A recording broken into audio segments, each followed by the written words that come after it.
Muito bem. Continuando. O terceiro subtítulo: transtorno de ansiedade de separação. De separação. Assim como o mutismo seletivo, este transtorno é mais comum nas crianças, mas existem adultos com o problema também. Ele é caracterizado pelo medo ou ansiedade excessiva em relação à separação, por apego, podendo ser com uma pessoa ou com animais, objetos e até lugares, como a mudança de casa. Quando separadas das figuras importantes de apego, as crianças diagnosticadas podem apresentar dificuldade de socializar, apatia, tristeza ou dificuldade de concentração. Dependendo da idade, elas também podem criar medos excessivos de animais, monstros, do escuro, de ladrões, de acidentes e outras situações que lhes dão a percepção de perigo. Os indivíduos com o quadro limitam suas atividades independentes longe de casa ou das figuras de apego. Muitas vezes não querem realizar tarefas básicas, como ir à escola ou ir a um supermercado. Olha que interessante. A pessoa fica completamente instável. E nesse estado de instabilidade, esse estado atrapalha a vida pessoal da pessoa, né? O transtorno de pânico, não é? É caracterizado por episódios de ataques de pânico recorrentes, cuja característica principal é um surto abrupto de medo ou desconforto intenso que alcança um pico em minutos e costuma durar até meia hora. Não é uma coisa interminável, mas é altamente desconfortável para a pessoa que passa com isso. Meia hora de transtorno de pânico é um fim do mundo para a pessoa, não é? Os sintomas incluem taquicardia, sudorese, tremores, falta de ar, sensação de asfixia, dores no peito, náusea, tontura, calafrios, parestesias ou anestesia ou sensação de formigamento, desrealização, sensação de irrealidade, medo de perder o controle ou enlouquecer e medo de morrer.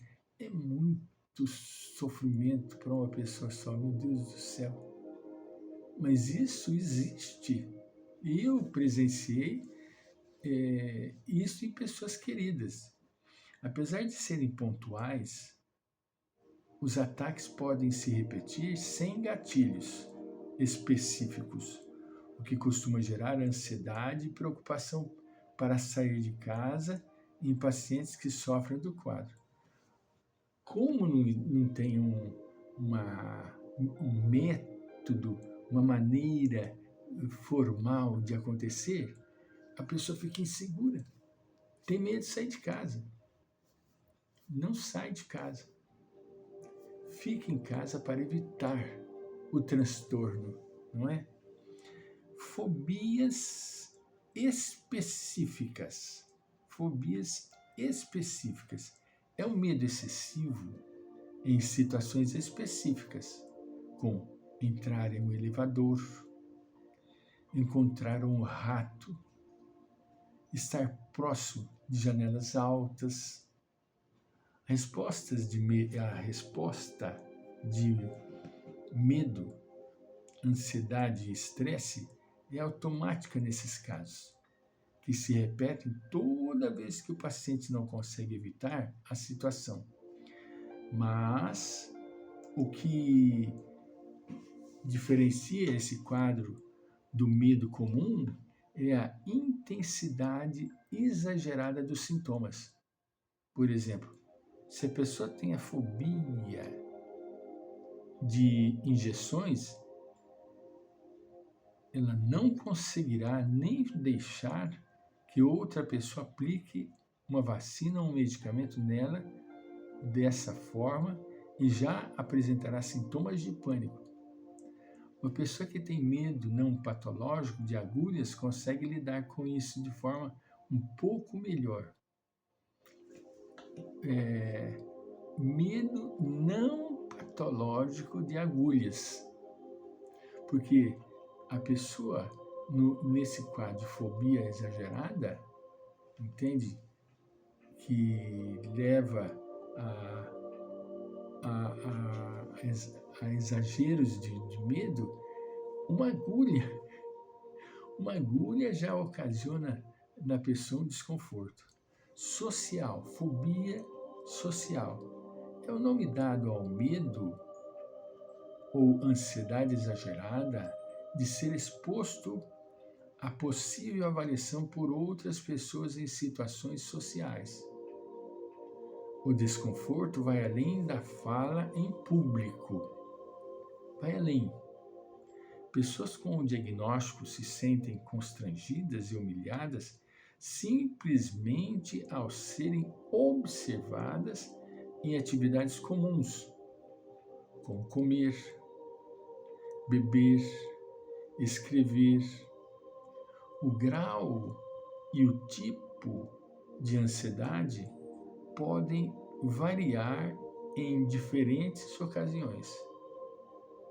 O grau e o tipo podem variar em diferentes ocasiões. A agorafobia,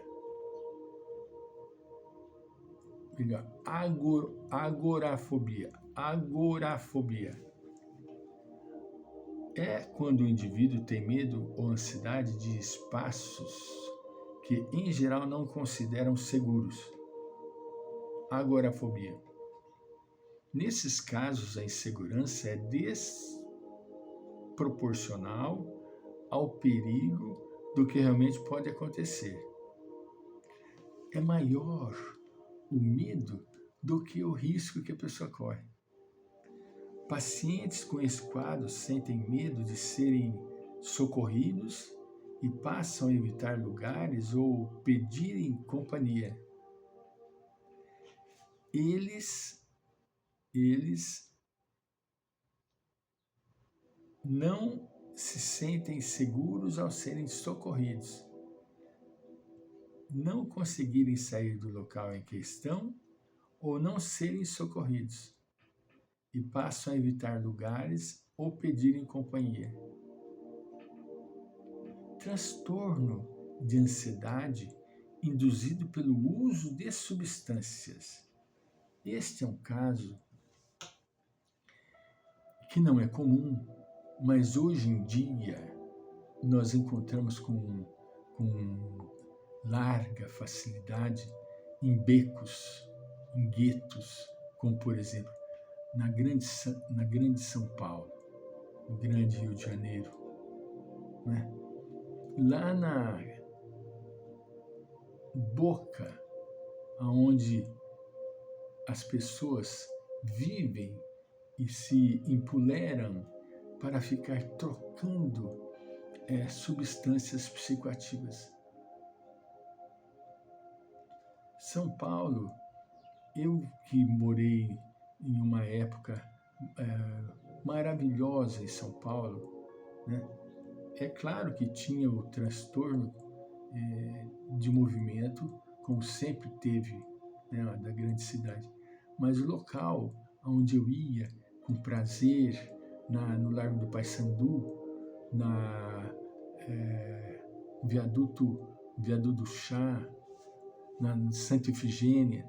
Ali virou beco, ponto de encontro de drogados, infelizmente, né?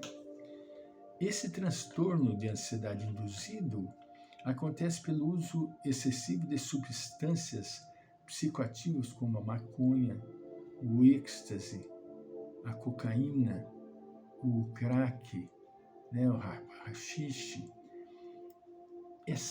excesso de cafeína, álcool, medicamentos como opioide e anfetaminas.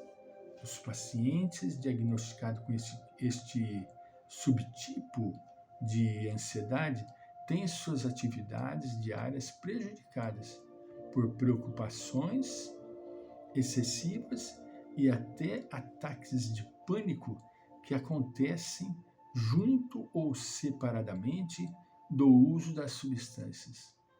A pessoa fica completamente contaminada por essas substâncias que circulam no sangue e se depositam no sistema nervoso central, no cérebro, e lá acabam desconectando a criatura, colocando-o em disposição para as loucuras, como a gente tem visto e comumente, não é? Voltaremos.